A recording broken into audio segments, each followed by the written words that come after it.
Monsieur Hervé Manchon, je pense que vous vouliez dire un mot. Donc, Monsieur Manchon, je rappelle que vous êtes adjoint au maire de Marseille en charge de la biodiversité marine, de la gestion, préservation et aménagement des espaces marins littoraux insulaires, des plages et des équipements balnéaires, j'ai mon anti-sèche, du nautisme, de la voile et de la plongée, du développement de la tradition de la mer et du large.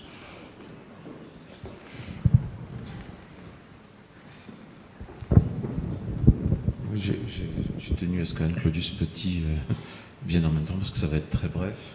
La ville de Marseille a bien entendu pris sa part dans l'organisation du LIFE et on voulait vous remercier tous de l'ardeur que vous avez mis à nous accepter comme partenaires. Le plaisir que nous avons eu à participer au LIFE est directement lié aussi à votre qualité d'accueil, à des solutions sans enjeux cachés, sans embâge, sans nuances politiques ou partisanes, mais au service de cette partie du littoral et des enjeux environnementaux du XXIe siècle. Donc encore une fois, merci à toi, Anne Claudius Petit, et à vous tous et toutes qui avez été des partenaires efficaces dans ce petit combat qui aura une suite, si j'ai bien compris. Merci beaucoup. Donc Anne Claudius. Merci. Anne Claudius Petit, conseillère régionale, présidente de l'ARB. Je vous en prie pour clôturer ce colloque. Merci beaucoup. Bonsoir à tous. Oui, bonsoir, on est presque le soir. Dehors, la nuit tombe presque avec l'arrivée de l'hiver. Je vous ai rejoint en fin de journée parce que j'étais sur d'autres missions, mais voilà, ça me tenait à cœur et c'était important d'être là pour clôturer ces 2 journées. C'est un plaisir et un honneur de les clôturer avec vous. 2 journées intenses qui ont été réussies grâce à la mobilisation et l'implication de tous, les élus, les intervenants de ce lieu d'accueil, les experts issus des bénéficiaires associés ou encore les partenaires de ce projet, qui ont rendu extrêmement intéressante et riche d'enseignements et puis surtout prometteuse pour la suite ces 2 journées, tous ces échanges. Je tiens à nouveau à remercier Monsieur Serge Noyel et toute son équipe pour son accueil dans ce lieu assez extraordinaire et symbolique, effectivement, comme vous le disiez en ouverture hier. Donc même si ces 2 jours restent certainement trop courts pour se rendre compte de tout ce qui a été entrepris, nous avons pu avoir un panel peut-être pas exhaustif, mais en tout cas particulièrement représentatif de toutes les actions réalisées durant les 5 années et demie de ce programme LIFE Habitat Calanque. Parce que ces 2 journées ont en effet permis de montrer les enjeux forts de ce projet, qui, en tout premier lieu, a donné une forte impulsion au Parc national des Calanques, un jeune parc il y a 5 ans et demi, comme tu l'as dit Thierry, et cela lui a permis de conduire ses premières actions de gestion d'envergure, que ce soit au niveau des réalisations ou encore du nombre de partenaires mobilisés directement et en soutien de ce projet. Donc je remercie à nouveau le Parc national des Calanques pour sa confiance, son ancien directeur François Blanc bien évidemment, auquel on pense, et la directrice Gaëlle Berthaud qui n'a pas pu venir pour cette clôture, son président Didier Réau. Donc je remercie particulièrement les équipes qui sont ici particulièrement représentées, d'après ce que j'ai cru comprendre, hier et aujourd'hui. Merci en tout cas pour votre confiance et votre mobilisation. Je n'oublie pas évidemment l'Europe pour l'important financement attribué. Le conservateur botanique l'a mentionné, c'est une opportunité particulièrement importante. Je voudrais citer également le ministère de la Transition écologique et de la cohésion des territoires, ainsi que la région Sud Provence-Alpes-Côte d'Azur pour leur cofinancement qui ont été indispensables au bouclage du budget. Alors pour essayer de résumer ces 2 journées, je voudrais revenir à hier. Je voudrais retenir avant tout la force d'un collectif, donc les volontés politiques, les compétences techniques qui ont permis l'émergence et la mise en œuvre de ce projet. Chaque bénéficiaire associé, chaque partenaire, qu'il soit soutien financier, prestataire, organisme de formation, association, usagers, habitants, a contribué au succès et au résultat de ce que nous avons vu ensemble sur le projet. La table ronde sur la canalisation de la fréquentation des sentiers, brillamment animée par le Parc national des Calanques et enrichie par des participants de qualité, est l'un des premiers enseignements forts de ce qu'il est possible de faire, au-delà des contraintes qu'on imaginait au départ sur ce territoire des Calanques. Ça a été souligné par les usages très anciens de ce qu'était et de la représentation qu'on avait, que les Marseillais avaient des Calanques, qui représentait une contrainte sociale et puis dans les usages qu'on en avait. La visite de terrain hier après-midi nous a aussi permis de prendre conscience, s'il en était besoin, des conditions climatiques extrêmes auxquelles sont soumis nos espèces végétales et leurs habitats, mais aussi et surtout des innovations nécessaires pour leur préservation.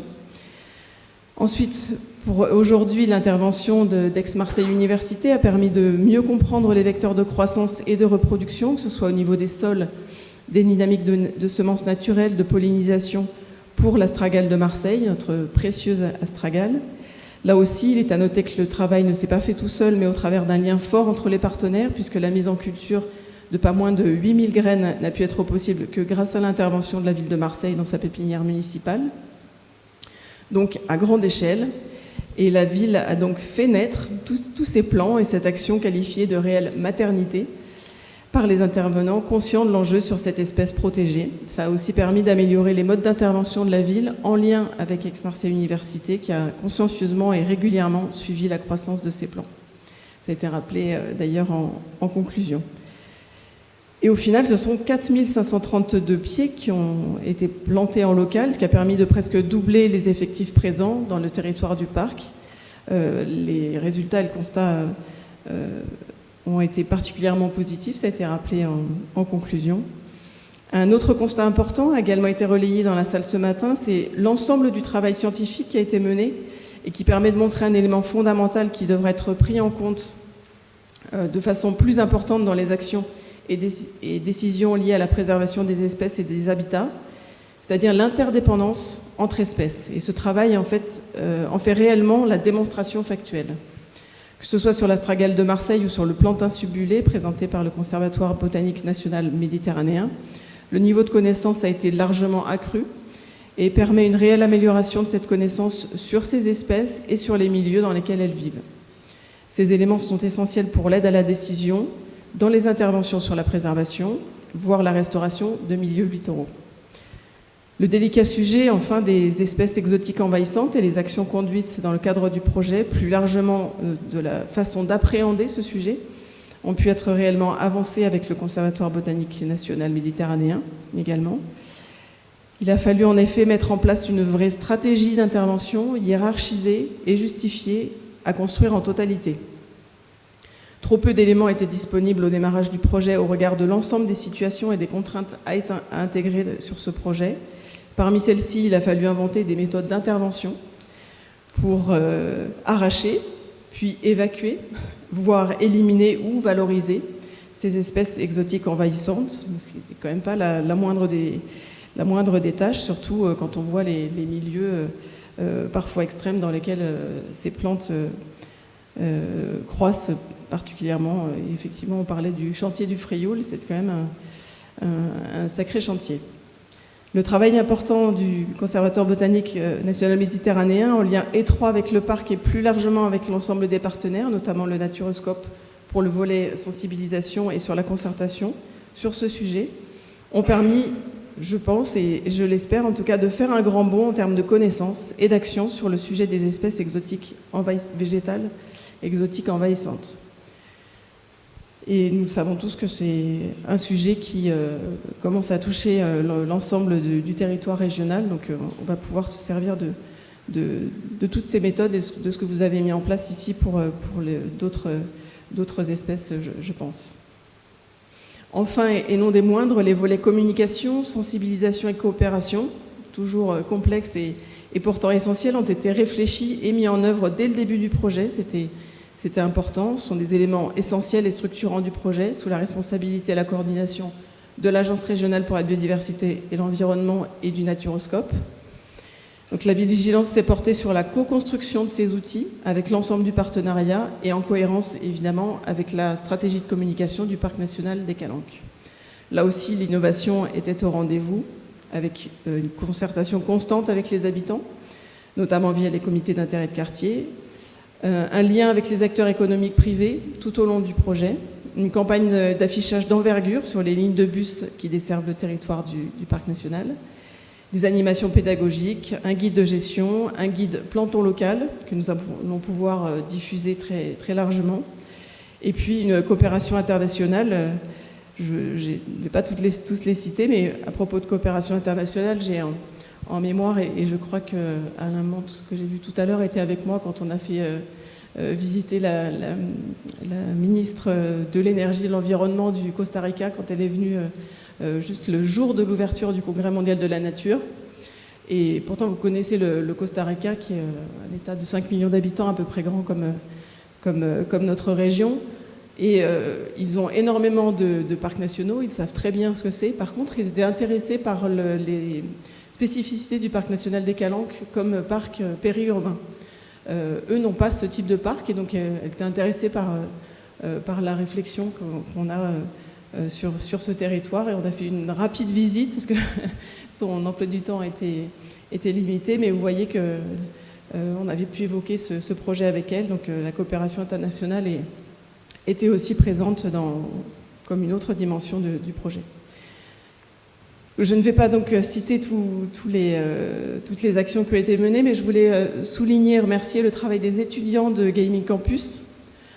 On m'a indiqué les noms, que je ne connais pas, mais j'imagine que vous les connaissez. Manon, Guillaume, Elvin et leur directeur Alain Simac, je ne sais pas s'ils sont présents aujourd'hui, qui ont réalisé un travail d'une très grande qualité en créant de toutes pièces une application smartphone pour que la mission Calanque Life soit appropriée par le plus grand nombre. Donc je pense que c'est un outil intéressant qui a complété largement tout ce qu'on avait pu mettre en place depuis le début. Donc merci pour ce travail. En conclusion, le projet Life Habitat Calanque, ce sont donc 5 années et demie, de multiples partenaires, de multiples contributions cérébrales indispensables, comme le dirait Julien, apparemment, c'est une citation qui m'a été soufflée, complètement nécessaire au traitement des enjeux de ce projet et des actions à réaliser pour y répondre. Donc une belle aventure humaine, et ça a été souligné effectivement comme apport au Parc national des Calanques, tout jeune qui fête ses 10 ans. Une belle aventure humaine qui en a fait la force et qui constitue un socle robuste pour l'après-life que nous avons évoqué ensemble et qui nous attend à partir de l'année prochaine, sur lequel nous travaillons ensemble et que nous allons pouvoir mettre en place ensemble. Nous y aspirons tous. Je pense que les 2 journées ont pu montrer l'intérêt de continuer d'aller plus loin et de se servir de cette expérience, de ces 5 années et demie pour imaginer la suite ensemble. Je vous remercie beaucoup en tout cas pour votre participation au cours des 5 années et demie pour certains, des 2 journées depuis hier pour les autres. Et voilà, je vous donne rendez-vous pour tout un tas d'autres actions. En tout cas, sachez que pour l'Agence régionale pour la biodiversité et l'environnement, et je voudrais remercier en particulier Sandrine Albedel et toute son équipe à la fois pour l'organisation et puis pour tout le projet depuis le début. Sachez que pour notre agence, c'était un projet qui nous tenait à cœur, parce qu'il est particulièrement emblématique. C'est vrai que c'est le plus jeune parc national. Je ne sais pas si vous avez déjà vu la carte des parcs nationaux en France. Sur notre région, qui est pourtant pas la plus grande, on a 4 parcs nationaux. Et le parc national des Calanques n'est pas le dernier, mais l'avant-dernier, et particulièrement emblématique pour notre région, donc sur des sujets qui sont particulièrement sensibles, puisque comme tu l'as dit Hervé, effectivement c'est la fragilité et la beauté du littoral, mais sur lesquels on a des enjeux particulièrement importants. Donc on était ravis de pouvoir coordonner et piloter ce projet avec vous tous. Donc soyez-en remerciés. À très bientôt et bonne soirée, bon retour à tous.